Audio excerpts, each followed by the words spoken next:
evening. My name is Hurbert, and today I would like to talk to you about minimum wage and the state. Raise your hand if you know that New York State is the highest tax state. Do you know that housing and accommodations are probably 90% more in New York City than in Texas or Florida? What about the cost of heating compared to a tropical state? Yes, that's why the water supply to the south is cheaper here. I believe it's very expensive to live in the state of New York compared to other states. Would you guys agree? Every state is different with respect to size, structure, cost of living, and the opportunity for advancement. In the 2013 Bureau of Statistics on the Labor Market, labor for minimum wage person is said to be persons that enter into the labor market temporarily, leaving high school or anything of that nature. Before I elaborate more on this topic, I would like to share a story with you. I know what it's like to not have enough money in your bank account. I know what it's like having to cut against getting that new outfit and saving for the 9-mobile. I know what it's like to going through the snow, half a mile or a mile to take the bus to go to work.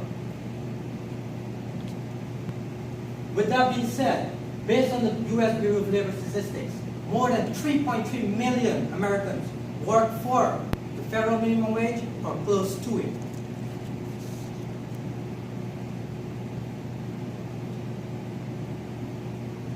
Cost of living among states is different. And just to kind of show you a visual of what it is, let's look at the visual between New York City and Texas. You can see that some of the prices are very drastically different. A federal minimum wage can cause a lot of problems as well for individual advancement. A lot of states doesn't give you certain opportunity that some does, but some are definitely more expensive in terms of schooling, housing, stuff like that. So we can kind of get a visual that cost from one state to the next is different. That's why each state should be allowed to set their own minimum wage. We can also see that between each state, there's different opportunity for advancement. How many times do we hear that minimum wage is set for young people that leave school? But we go into a place like McDonald's and see someone on the higher number 8 side who working there for years. How many times do they say that minimum wage is for you to just get some skills and keep moving? But what does it cost to get those skills? Do we earn enough to get those skills? I guess not.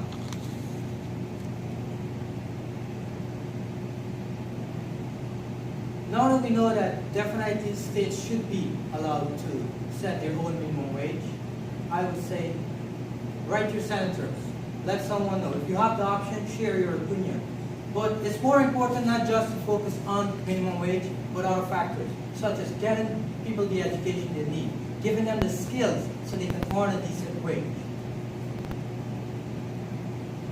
If you guys have any questions, please let me know. If not, thank you for listening.